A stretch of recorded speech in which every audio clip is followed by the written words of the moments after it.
Développement de la République démocratique du Congo, Madame, Messieurs, 61e anniversaire de l'indépendance de la RDC. La République démocratique du Congo, un pays riche, un pays qui développe d'autres pays. Mais pourquoi le pays lui-même est classé parmi les pays les plus pauvres du monde? Nous allons en parler dans ce numéro qui a le plaisir de recevoir pour vous Richard Kami, qui est donc président de l'ASBL Génération Congo Nouveau. C'est dans la vision de cette ASBL, l'ASBL qui vient pour le changement de mentalité, la conscientisation, l'éveil de conscience de la jeunesse. Madame, Messieurs, avec lui, nous allons essayer de décortiquer la question relative au développement, bien sûr, de la RDC. Pourquoi le pays ne décolle pas? Bonjour. Bonjour madame, et merci d'avoir pensé à nous pour qu'on vienne échanger, parler, afin de permettre à nos téléspectateurs de comprendre ce que c'est la GCN, mais aussi apporter notre contribution dans le cadre de la reconstruction du pays. GCN, c'est ASBL aujourd'hui qui s'est levé pour militer pour le développement de la République démocratique du Congo, mais surtout l'éveil des consciences des jeunes. Aujourd'hui, Richard Kami est au four et au moulin dans la lutte contre les antivaleurs. La RDC est un pays qui date de très longtemps. Et Richard Kami est aussi un homme politique, un homme d'affaires, un Congolais qui date aussi de très longtemps. Mais pourquoi aujourd'hui, vous avez pensé lever haut, porter haut la GCN? Très bien. Après l'accession de notre pays à la souveraineté nationale et internationale, quoique pour nous GCN, c'est une indépendance administrative. C'est juste une formalité. Vous serez d'accord avec moi, madame, que jusqu'au jour d'aujourd'hui, l'Afrique n'a jamais été libérée de ses colons. L'Afrique n'a jamais été libérée, bien qu'on parle de l'indépendance. Je les mets ensemble, tous les colons continuent à nous garder dépendants d'eux. Vous savez que sans l'implication de l'Occident, l'Afrique ne fait presque rien. Vous êtes journaliste, vous savez que on n'a jamais entendu parler d'un don de l'Afrique fait vers les pays de l'Occident. Ça ne se fait pas. C'est toujours l'inverse. Donc les dons ne viennent que de l'Occident vers nous. Jamais entendre les Africains faire un don vers l'Europe. Cela veut dire que nous sommes encore sous-développés, en voie de développement peut-être, alors qu'ils sont déjà très hauts. Alors, certains pays d'Europe n'ont pas de richesses naturelles, comme c'est le cas avec beaucoup de pays d'Afrique, si pas tous les pays d'Afrique. Mais seulement les étrangers qui nous gèrent, les Occidentaux principalement, préfèrent nous garder dans cet état de sous-développement pour que nous puissions continuer à dépendre d'eux. Alors, cela a impacté dans la vie des Africains en général, des Congolais en particulier, dans le sens où on continue à nous gérer, mais de manière indirecte. Je ne tiens pas compte de l'aspect politique et autres où nos dirigeants généralement traitent avec les Occidentaux de manière à être inférieurs ou faibles par rapport à eux. Mais je vois ce qui se passe sur place de manière pratique. Nous voyons comment les politiques utilisent la jeunesse comme étant des machines, des outils, des robots pour atteindre leurs objectifs politiques. Tout ce qui se passe avec les politiciens, c'est si monsieur n'est pas connu, si monsieur veut se donner une renommée politique, il crée son entreprise politique privée. Entreprise politique, oui. Et non un parti politique. Pas un parti politique, entreprise politique. Mais visiblement, il parlait d'un parti politique. EPP, mais justement, ils ne peuvent que dire ça pour justifier, pour cacher leur agenda personnel. Alors, lorsqu'ils créent ça, ils recrutent des gens, ils vont se mettre à nourrir ceux-là des promesses fallacieuses, à les nourrir des projets qui ne vont jamais se réaliser. La preuve est que dès qu'ils accèdent au poste des responsabilités, ils oublient la population. Quand on dit oublier, pour nous, G7, ce n'est pas parce que tu es devenu ministre, commence à me donner de l'argent, commence à me prendre en charge. Non. Va travailler pour faire changer, pour faire améliorer les conditions de vie des Congolais. Parce qu'en tant que ministre, si tu n'es pas voleur, tu ne dois normalement même pas être capable de prendre ta famille élargie en charge. Ah, si tu n'es pas voleur? Oui, si tu n'es pas voleur. Mais si vous voyez un ministre être capable de... Parce qu'on est passé ministre, on devient fort, on a un trop plein d'argent pour sa famille restreinte, on en a des suffisants pour la famille élargie, on fait des folies, on a 1000 femmes à la fois, ça dit qu'on est voleur. C'est un signe pour comprendre un voleur. Alors, nous connaissons les réalités des rémunérations, même des autorités qui sont au niveau national. Nous nous disons, un ministre, un député, ce ne sont pas des gens qui peuvent être capables de faire tout ce que nous voyons dans la cité.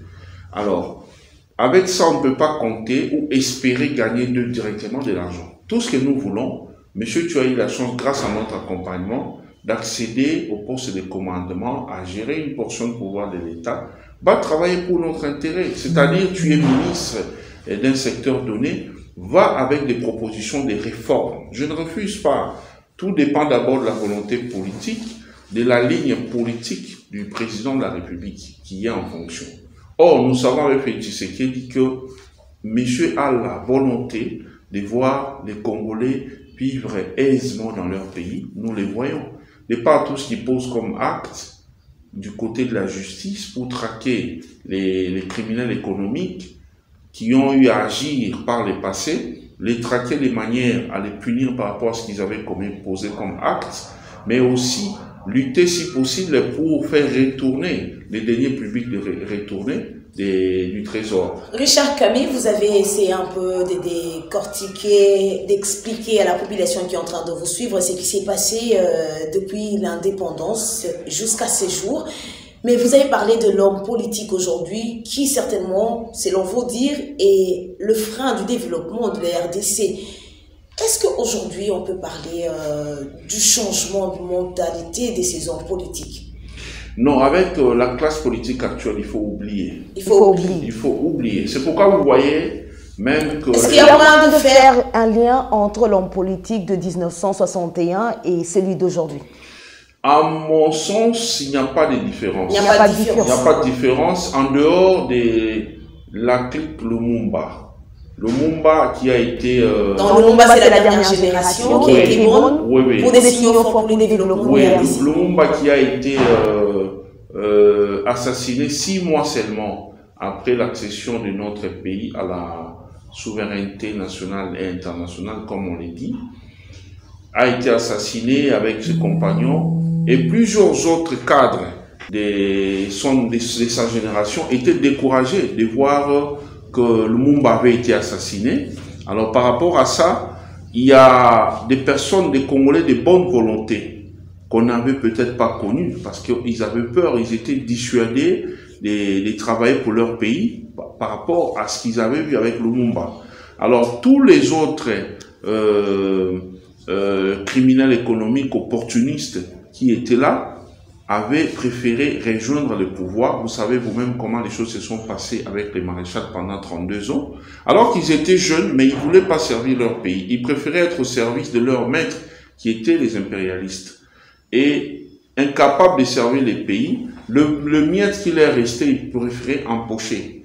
Alors ça a continué comme ça. Plusieurs autres opportunistes sont arrivés. Vous savez comment ça s'est passé dans ces pays. Et Laurent Désiré Kabila est arrivé. Malheureusement, il n'a pas pu tenir longtemps. Les 3 ans ou 3 ans et demi qu'il avait eu à être à la tête de ces pays, vous savez, c'était sous tension, la pression de la communauté internationale, l'embêtement de ses amis, de ses compagnons de lutte étrangers qui revendiquaient des choses. Il n'avait pas pu travailler. Joseph Kabila est venu. C'est sous Joseph qu'on a maintenant bien vécu la méchanceté des politiques. Donc, ils se sont constitués un obstacle permanent contre le développement du pays. Donc, la jeunesse qui est censée être utilisée par rapport à sa vigueur, par rapport à sa vitalité, à l'énergie qu'elle incarne naturellement comme moteur de développement, la jeunesse avait été utilisée pour des besoins personnels, pour accompagner les politiques. Donc, on a mis dans la société plusieurs éléments qui ont conduit les jeunes à la distraction, une distraction qui les a empêchés de voir la réalité en face, d'espérer au développement. Les jeunes sont tellement désespérés qu'ils préfèrent prendre les miettes des politiciens de penser à son avenir. Selon vous, aujourd'hui, lorsqu'on parle de l'indépendance, 1960 jusqu'aujourd'hui, à ces jours, nous sommes en 2021, qu'est-ce qui est à la base de ce comportement des politiciens et pourquoi aujourd'hui les jeunes eux-mêmes? Parce qu'on a l'impression que c'est la jeunesse elle-même qui accepte cette situation, parce qu'elle va vers les politiciens et elle se laisse instrumentaliser par ces politiciens. Qu'est-ce qui a fait aujourd'hui que ces jeunes acceptent ce comportement et que le même politique qui devrait quand même honorer la mémoire de Patrice Emery Lumumba qui a lutté pour qu'aujourd'hui la RDC puisse être un pays indépendant, que ces combats ne puissent pas aujourd'hui produire de fruits? Madame, lorsque vous ne donnez pas la chance à un enfant de sa naissance à savoir qu'il est un être humain à part entière et qu'il a des droits et qu'il a également des devoirs, cet enfant peut grandir carrément comme un animal. Parce qu'il ne sait pas, d'après lui, la personne qui est politique, qui est politicien, est l'être suprême, est l'être supérieur. Devant une telle personne, on ne dit rien, on se soumet seulement. C'est ce qu'on a vécu dans ce pays. Vous et moi savons, depuis notre naissance, on a trouvé cette pratique-là. C'est peut-être par chance d'avoir été à l'école qu'on a compris beaucoup de choses. Nous autres, parce qu'on on est passé par des milieux politiques, qu'on a découvert des choses. Mais il y a des gens qui n'ont jamais eu la chance ni d'aller à l'école, ni d'être conseillé ou éduqué par un parent. L'enfant grandit comme ça, comme un animal. Alors, lorsqu'on lui dit que pour que tu gagnes, pour que tu obtiennes quelque chose à manger, il faut que tu viennes chanter à ma gloire. Il ne se pose pas la question, il n'a pas le temps de se poser la question. Chanter à la gloire de la personne parce que la personne va gagner quoi? Mais parmi ces personnes, on trouve aussi des personnes intellectuelles, des personnes qui sont non, mais madame, on va s'affamer d'un point d'oreille. Vous demandez à quelqu'un qui a faim de rester chez lui pour préserver sa dignité. Pendant que les politiciens lui disent, viens chez moi, je vais te donner 10 000 francs, tu vas bouffer. Alors, monsieur dit, je vais penser à la dignité de demain. Aujourd'hui, je prends d'abord les 10 000 là, je bouffe. Ça se fait comme ça partout. On est humain, hein? Les humains ne savent pas résister. Vous savez que les gens meurent dans ce monde à cause de la famine. Quand on a très faim et qu'on a atteint un certain niveau, on meurt. Sauf quand on est en jeune, on sait que non, on s'est privé de la bouffe pour raisons spirituelles. Là, tu es préparé, on prend des dispositions. Mais quand tu n'en as pas, tu as envie de manger, mais ça ne vient pas. Alors, ça pose problème. Donc, l'homme politique est à la base du blocage du développement ou du retard du développement. Alors, il y avait un problème au niveau du sommet de l'État. Comme les présidents de l'époque étaient entourés majoritairement des opportunistes, des gens qui n'avaient rien à voir avec la population. Vous estimez qu'aujourd'hui, ce n'est pas le cas? À mon sens, ça peut toujours être le cas, mais ce n'est pas comme sous Kabila. Ça, c'est de 1. De 2, même si ça peut être le cas comme sous Kabila, ou plus que même sous Kabila, tout dépend de la volonté du leader, du numéro 1. Avec Félix Tshisekedi, nous voyons quand même des gens faire la prison, malgré leur rang social, nous les voyons aller en prison, parce que Tshisekedi est venu avec le principe de l'état de droit. Certaines personnes parlent quand même d'un acharnement.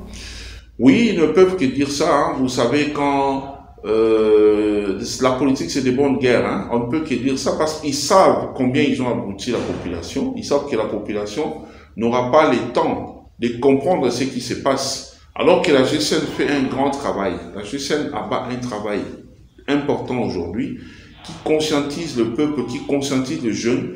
Malgré tout ce que ces gens-là disent, la GCN a permis à plusieurs de nos compatriotes de commencer à faire des analyses.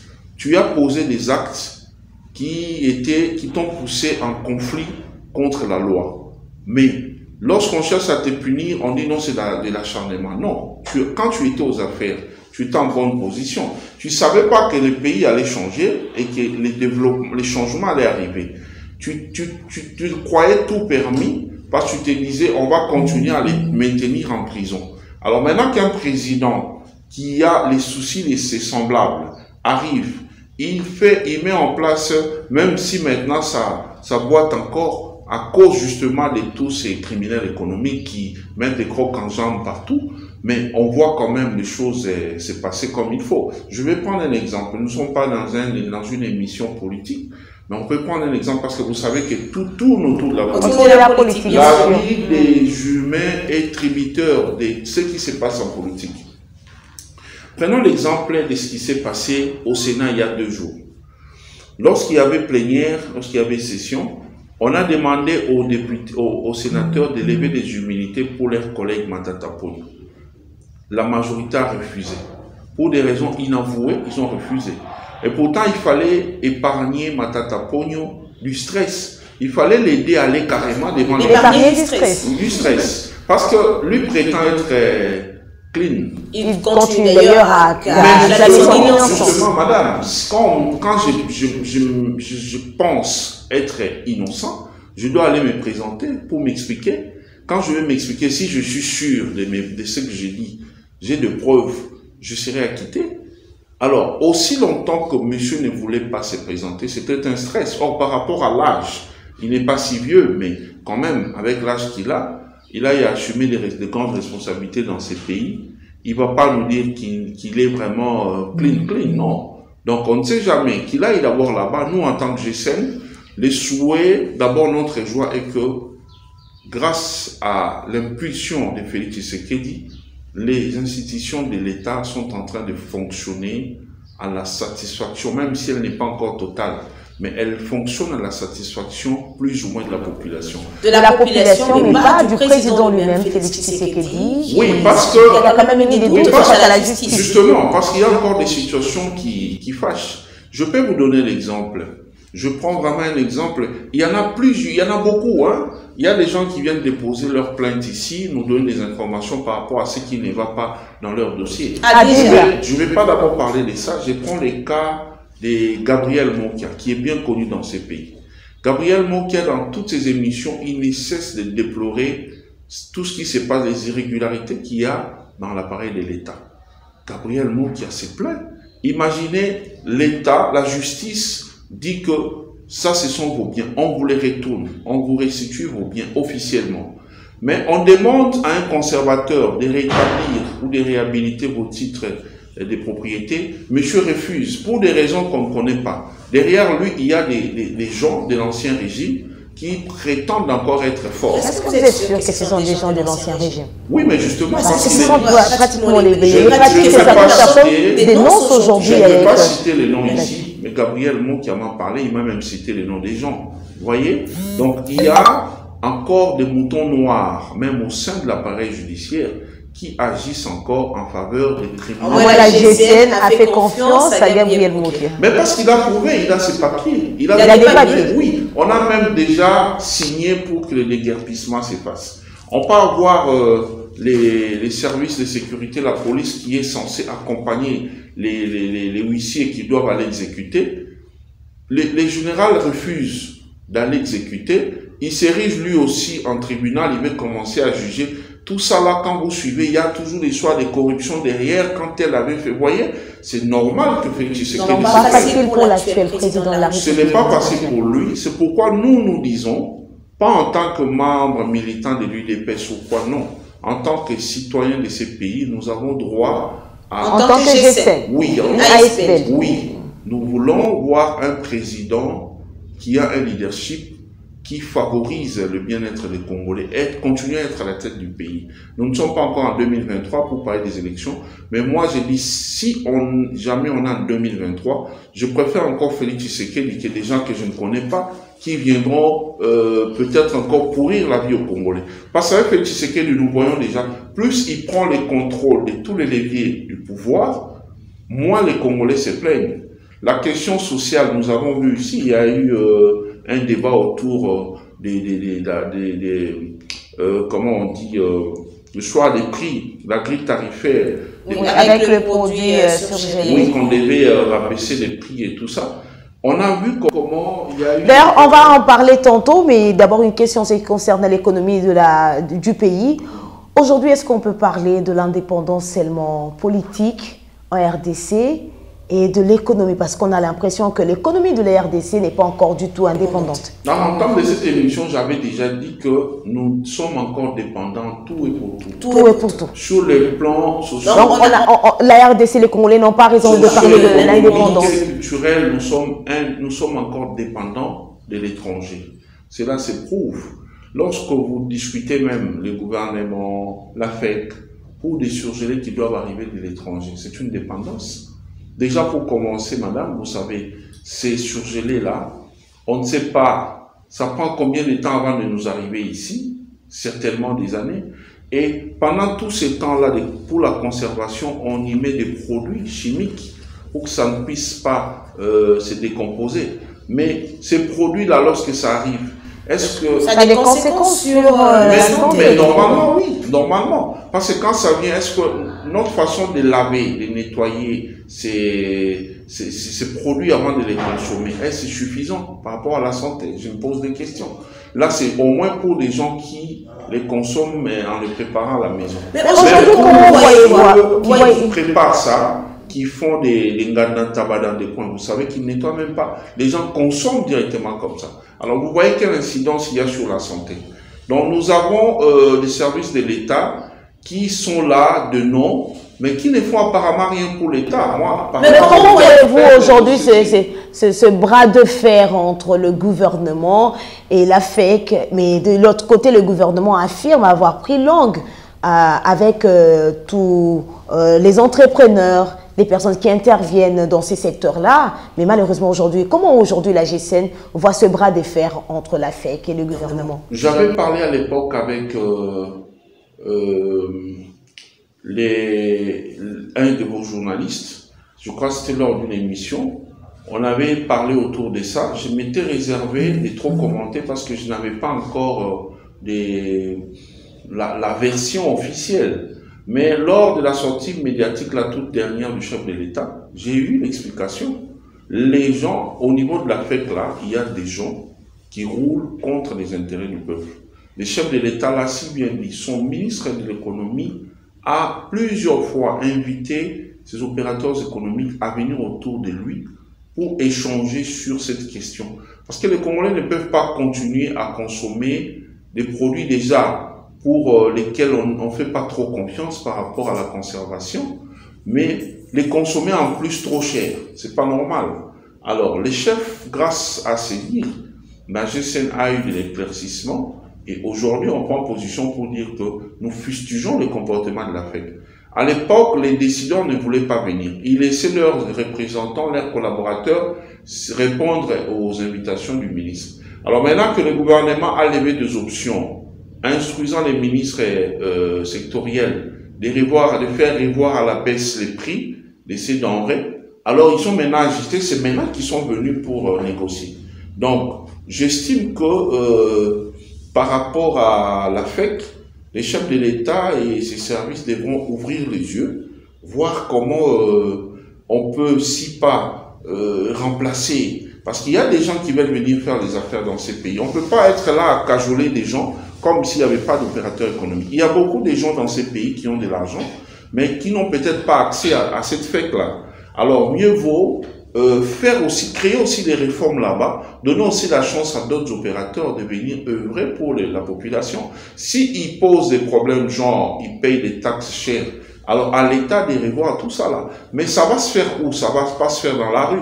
Ça doit se faire comme c'est maintenant. Ils sont venus parce qu'on a ordonné les rabais des prix. Ils sont vite venus à la table de négociation. Donc maintenant, là, nous attendons les bonnes nouvelles, qu'il y ait vraiment réduction des prix. Et ça serait une bonne chose pour la population. Le mal aujourd'hui est tellement ancré en République démocratique du Congo.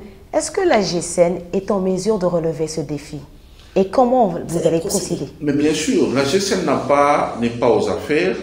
Déjà pour commencer, vous savez que nous sommes une ASBL. Nous ne sommes pas aux affaires, nous ne gérons pas, nous n'avons relever le défi en ce qui concerne votre vision, la conscientisation de la jeunesse. Justement. Parce que c'est là aussi le problème. Si la jeunesse aujourd'hui arrive à comprendre, c'est-à-dire que demain, lors de prochaines élections, la population sera en mesure de voter utile. Justement, c'est ce que je suis en train d'expliquer. On n'est pas aux affaires pour faire entendre notre voix, ou peut-être pour utiliser nos rémunérations, nos émoluments ou quoi, pour faire booster les choses, nos activités. On n'a pas ces moyens-là. Mais avec les moyens du bord, avec la volonté dont fait preuve la jeunesse elle-même, et même d'autres personnes âgées qui viennent nous soutenir, nous sommes sûrs que nous allons atteindre nos objectifs. Parce que grâce au combat de la GCN, le chef de l'État peut espérer voir ce Congo changer grâce à son leadership également. Parce que le problème, c'est la conscientisation. Quand on vous laisse des jeunes qui passent les 3/4 de leur journée dans des débits de boissons ou dans des nganda, comme on appelle en lingala. Malheureusement, c'est le cas ici. C'est le cas actuellement. Alors, on se bat pour que les Kinois puissent quitter cette vie-là, pour que les gens soient socialisés. Nous nous battons pour permettre aux Congolais de comprendre leurs droits et devoirs. Ici, à la GCN, nous faisons la lecture et l'interprétation et même aussi l'explication sur les articles de notre Constitution, du premier au dernier article. Nous le faisons pourquoi? Parce que c'est ça notre loi mère, c'est ça la loi qui fait fonctionner les pays. Si les Congolais parviennent à comprendre l'essentiel de ce qu'il y a dans notre Constitution, il n'y aura plus d'erreur parce qu'ils vont plus tolérer certaines choses. Les politiciens veulent faire ça, vous vous levez en masse pour dire non, non, non, c'est pas comme ça, c'est comme ceci. Voyez? De recadrer. Les gens vont revenir à la raison. Nous sommes champions à appeler les gens excellence, excellence. Mais les gens sont porteurs d'anti-valeurs, porteurs d'immoral. Ils sont immoraux à un niveau qu'on ne peut pas imaginer. Vous savez, à l'étranger, je peux prendre l'exemple des pays européens. C'est comment on va vous appeler, vous, Excellence, Monsieur le ministre, Excellence, Monsieur ceci. Non, on appelle les gens Monsieur le ministre, Monsieur le maire.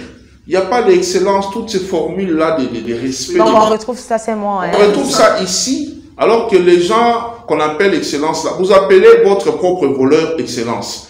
Votre propre tueur, vous l'appelez excellence. Mais vous faites du mal. Alors, nous, en tant que GCN, nous sommes en lutte. Toutes ces choses-là doivent être combattues. Ce sont des anti-valeurs. Nous, on va même proposer au chef de l'État, au président de 2 chambres, si on peut même revoir cette question-là, appelez la personne monsieur le député. Pourquoi il faut dire honorable député? Honorable député passe tout son temps dans des débits de boissons, il vit en permanence dans l'immoralité. Il n'a même pas le temps d'aller écouter sa base pour favoriser le développement. Parce que si vous êtes loin de la base, le développement ne viendra pas. Il faut aller vers la base. Quand on va vers la base, à chaque fois qu'ils vont en vacances parlementaires, comme c'est 3 mois, monsieur se tape 2 mois et demi à l'étranger. Alors, les 2 dernières semaines, il vient vers la base avec des petites actions, mettre la peinture ici, et aller creuser là-bas, faire ceci, inaugurer un petit pont là. Si 3 personnes de 100 kilos passent pas, ça s'effondre, ça part. Alors, c'est de ça que nos populations, c'est à cause de ça que notre population estime que non, ce monsieur nous aide, il fait ceci. Mais non, c'est pas son rôle. C'est le rôle du gouvernement. Les députés est là pour plaider, revendiquer le droit, parler au nom de son peuple. Le peuple donne ses revendications et à eux d'aller en parler là-bas. Ils en parlent, on interpelle le gouvernement. Le gouvernement a l'obligation de faire ce qu'on demande. Mais ici, nous savons comment ça se passe. En commençant par les députés eux-mêmes, au lieu de travailler pour le développement, ils font ils ont également contribué aujourd'hui à la situation de la jeunesse. Mais ce sont des politiques. C'est ce qu'ils font tous les jours. Moi, ça me gêne de voir un député, il va inaugurer un pont, en plus, on bâtit ça, pont honorable tel. Mais c'est une honte. Moi, je ferai jamais ça. Aujourd'hui, quels sont les éléments qui prouvent que réellement ce pays est un pays développé? Il n'y en a pas. Je vous ai dit, nous sommes un pays... On parle en général, de manière générale, quels sont les éléments aujourd'hui qui peuvent montrer que réellement ce pays est un pays développé? Pas de la RDC, mais on parle de façon générale. Très bien. Il y en a plusieurs. D'abord, un pays développé, on sait le voir de par les infrastructures. Vous savez, grâce aux infrastructures, vous avez la possibilité de relier, comme nous on en a 26, les 26 provinces. Si on parvient à les relier, je vous assure, madame, que nous n'aurons pas besoin de faire venir l'impio, je ne sais pas, de Namibie ou je ne sais pas d'où. On ne fera pas venir les Wilkie de la Belgique ou de l'Allemagne, je ne sais pas. On sera là en train de consommer les produits venant du Tanganyika. Vous savez que là-bas, ils sont...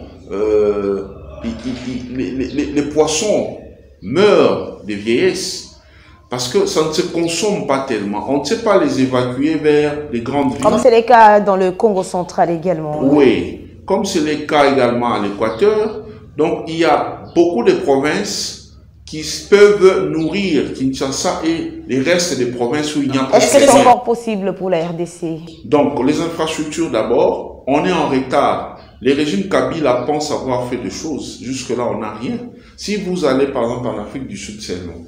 Vous voyez comment cette ville-là est construite, Djobo. Mais vous allez être révolté, vous allez vous révolter. Vous verrez qu'ici, nous sommes, nous vivons une situation infernale. C'est inacceptable. Alors que nous sommes un pays riche, nous avons des minéraux qui peuvent nous permettre d'avoir un pays qui profite à l'instar de Dubaï, mais qui ne profite pas à la RDC. Regardez le petit Rwanda ici. Il y a 10 ans, 15 ans, 20 ans passés, le Rwanda n'était pas comme ça. Arrivé à Goma, à la frontière avec le Rwanda, regardez vraiment à la frontière là. Quand vous êtes là, vous regardez à Gisenyi là, vous regardez Goma, vous regardez le Rwanda, vous avez l'impression d'être à l'entrée de l'Europe. Parce que vous voyez même l'infrastructure, comment c'est fait là. Vous voyez combien c'est beau, ça donne un paysage bien là. Mais vous regardez chez nous, c'est du n'importe quoi. Mais on a de l'argent. Nos autorités voyagent, ils sont tout le temps entre les deux avions. Ils partent, ils reviennent. Je ne sais pas, à chaque fois qu'ils sont à l'étranger, s'ils deviennent inconscients, quand ils rentrent ici, je ne sais pas ce qui se passe dans leur tête. Ou ils ont signé un pacte avec les diables pour nous condamner à la misère, je ne sais pas. Donc, les infrastructures, c'est très important. Ça facilite les choses. Ça réduit même les coûts des avions, des trains. Parce qu'aujourd'hui, si on pouvait quitter, partir de votre propre province, les voyages entre provinces, payer plus que les voyages de Dubaï, c'est parce que les gens savent que non, c'est impossible pour eux de prendre la route et aller à telle province. Alors je mets les montants comme je veux. Alors ça coûte trop cher pour se déplacer. Donc si on permet aux 26 provinces de se relier, les billets d'avion vont coûter moins cher. Beaucoup de Congolais qui ont des moyens viendront investir. Si on facilite l'accès à cet investissement-là, il y aura beaucoup d'entreprises, beaucoup de sociétés d'aviation, de compagnies d'aviation qui viendront œuvrer pour davantage faire baisser les prix du billet. Il y a ça. Alors aujourd'hui, que faut-il faire pour que la RDC soit également un pays développé au vrai sens? Justement, il faut penser à la construction des infrastructures, c'est très important. Il faut vraiment un méga ministère pour ça, avec des ministres techniciens qui vont venir travailler, et à l'instar par exemple du ministre de l'OVD, le DG de l'OVD, l'ingénieur Ntumba. Il est spécialiste en ça. Vous prenez celui de l'office des routes, il est spécialiste en ça. Et si on leur met un ministre qui est aussi du domaine, et on met à leur disposition des moyens conséquents. Le Parlement fait les suivis dans les cas de contrôle parlementaire, pour qu'il n'y ait pas coulage, que tout se passe comme prévu. Ça va se faire en un rien de temps, vous verrez que ça sera construit. Côté technologique, nous avons un ministère de la recherche scientifique et nouvelles technologies, je crois. Mais c'est seulement un ministère de nom. Ça fait quoi? Ce ministère-là doit normalement avoir tout un bâtiment de plusieurs niveaux avec des génies congolais et faire appel aux étrangers qui sont aussi experts en beaucoup de choses pour les expérimentations, faire des choses, apporter la technologie dans ces pays qu'on puisse aussi commencer à favoriser l'investissement dans l'industrie. Il ne faut pas qu'on soit seulement dans les petites et moyennes entreprises. Non, l'État aussi doit mettre les moyens. Favoriser les partenariats publics-privés. Hein? Comme j'ai vu à Kingakati, là, j'ai vu on a créé un truc attractif là-bas pour la détente et tout ça. Mais c'est aussi un autre débat. Les politiques qui font des choses, qu'ils ont trouvé l'argent, bon, c'est un débat à engager peut-être un autre jour. Mais au moins, ça existe. Alors, si l'État peut favoriser beaucoup de gens à investir comme ça, permettre, faciliter, favoriser les partenariats publics-privés dans tous les secteurs, vous allez voir que les gens seront décomplexés d'abord par rapport à certaines choses. Les gens seront encouragés à parce que nous sommes pratiquement à la fin. Une dernière question. Aujourd'hui, le travail que la GSEN est en train de faire, c'est un travail certainement que certains jeunes voudront également être bénéficiaires. Est-ce qu'aujourd'hui, la GSEN qui a ouvert ses portes dans la capitale congolaise envisage de s'étendre à travers la République démocratique du Congo pour que ces jeunes-là puissent également bénéficier de ce que vous êtes en train de faire? La GSEN est partout. Partout déjà. Votre information. Partout déjà. Oui. Depuis quand? Depuis sa création, depuis à chaque fois que nous passons aux médias, nous donnons nos contacts. Les Congolais qui sont en train de souffrir, qui sont en train de croupir de misère à travers les pays où ils se trouvent, se donnent la peine de nous contacter. Nous sommes réclamés partout pour aller implanter. Mais déjà, il y a des noyaux qui existent. Ah, il y a déjà des noyaux. Oui. Ça, je vous parle, je ne raconte pas des choses comme les politiques en ont l'habitude, c'est vérifiable. Nous sommes dans les 26 provinces, on ne se limite pas là, nous sommes dans d'autres pays, même dans des pays limitrophes ici. On est là, j'ai été contacté par les compatriotes au Rwanda, ils veulent aussi mettre là-bas, nous sommes en Angola, dans plusieurs pays à l'étranger en Europe, nous sommes aussi là, il y a des Congolais qui interagissent avec nous, qui attendent nos supports et évidemment les autorisations venant de notre... Donc la structure n'est pas du tout encore opérationnelle. Si, ils sont là, ils se réunissent, mais comme je vais faire des choses de manière... officielle? Non, pas officielle, c'est-à-dire je voudrais avoir les contrôles de tout. Je préfère arriver à tous ces endroits pour donner l'idéologie moi-même. Parce que laisser les gens faire les choses, c'est la pratique des politiciens. Il n'a rien à voir avec vous. Ils vous donnent seulement l'autorisation à distance. Moi, je vais arriver, parler à mes compatriotes. Donc, vous avez un très grand travail dans les jours à venir. J'ai un très grand travail. Je l'ai fait d'ailleurs déjà, mais je préfère arriver sur place, j'installe des comités, je pars ailleurs, ainsi de suite. C'est ce que j'ai fait. Mais nous sommes vraiment, je vous rassure, partout, déjà au pays. Et ça se passe très bien. Nous recevons les encouragements de beaucoup d'autorités du pays, de l'opposition comme de la majorité, qui reconnaissent. Et je suis d'ailleurs content en passant. Je voudrais ici vous dire que je vous ai suivi avec un jeune compatriote qui est passé avec vous, je crois, le week-end ici, sur Info 7, qui était pleinement dans la politique avec la Kabylie, mais j'étais heureux de l'entendre répéter nos mots, nos phrases. Donc, il a rejoint notre combat. Est-ce qu'il était déjà dans ça? Il avait quitté, il est revenu, je ne sais pas. Mais bref, je l'ai personnellement entendu parler dans le sens de soutenir, de faire un peu les combats de la GSEN. Alors, c'est une très très bonne chose. Si la GSEN peut positivement contaminer beaucoup de jeunes, parce que le pays est très vaste, il est difficile pour nous d'aller prêcher tous les Congolais au même moment, mais il y a moyen de relayer cela. Ça fait plaisir de voir d'autres organisations de jeunes faire la même chose, même si nous, on est un peu original. Parce que vous êtes original. Nous sommes originaux. Et nous, c'est la maison mère. Je vous ai dit, nous nous attaquons aux anti-valeurs installées volontairement dans la société congolaise par les politiques. Nous sommes en guerre contre ça. Nous voulons extirper toutes ces anti-valeurs-là. Ça ferait que les politiques soient dissuadés de continuer à marginaliser, à utiliser, à berner, à amadouer la population au profit de leurs intérêts. Alors c'est ce que nous faisons. Et si ça peut contaminer d'autres organisations de jeunes pour faire autant, c'est une très très bonne chose. Parce que ce que nous voulons, c'est que la honte que nous avons essuyée dans ces pays depuis des années, nous sommes humiliés même face à des petites nations comme le Rwanda, qu'on puisse revenir, qu'on soit à nouveau compté parmi les grands du monde, pourquoi pas, de l'Afrique, pardon, et pourquoi pas du monde, comme ce fut le cas sous les maréchals, qu'on revienne, grâce à Tshisekedi Félix, nous voyons que notre pays revient déjà dans les concerts des nations, c'est déjà quelque chose de très bon. Alors en interne, il faut aussi travailler parce qu'il a besoin des Congolais nouveaux, des Congolais qui savent bien faire les choses.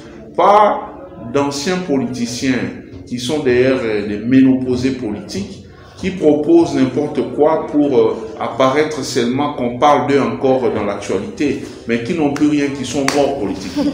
Voilà, c'est pratiquement la fin de ce numéro de Horizon Développement qui a eu le plaisir de vous recevoir. Est-ce que vous avez un mot à dire à la population? Un mot à dire à la population, c'est d'abord je remercie toutes les personnes qui croient en notre combat, qui nous soutiennent. Nous ne les faisons pas pour les intérêts personnels comme c'est le cas avec les politiques, parce qu'il fallait le faire pour autant, on allait continuer à œuvrer dans ce que nous faisons dans nos entreprises. On allait renforcer pour être là-bas, parce que par notre organisation, nous parvenons à nous prendre en charge socialement. Mais si nous le faisons, c'est pour l'intérêt de la population, nos compatriotes qui traînent tout le temps à nos côtés en Kemanda. Nous voulons faire quelque chose qui sera durable. Nous voulons investir sur l'homme pour permettre à ce que cela fasse appel au développement durable du pays. Alors, toute personne qui se sent intéressée à venir nous accompagner d'une manière ou d'une autre peut nous contacter. D'abord, nous sommes sur l'avenue, notre siège sur l'avenue Chikapa, numéro A45, quartier Matongé à Kalamou. Nous sommes voisins au stade de Tata Raphaël. Mais si vous n'avez pas la possibilité de vous déplacer, vous pouvez nous appeler. Nous sommes joignables au numéro 099 99 61 021 099 99 61 021 ou le Vodacom 082 42 82 470 082 42 82 470. Si vous appelez par appel normal ou WhatsApp, on aura le temps d'échanger et éventuellement prendre rendez-vous pour parler davantage. Voilà, madame, messieurs, c'est bien la fin de ce numéro de Horizon Développement. Merci à vous de nous avoir suivis. Surtout, grand merci à notre invité Camille Richard Kalele qui est passé dans Horizon Développement pour la toute première fois. Merci de nous faire parvenir comme d'habitude vos questions, mais également merci de faire de suggestions comme d'habitude et surtout restons en contact. Grand merci à toute l'équipe technique, à Dio Manana et les autres. Au revoir et on se retrouve à la prochaine.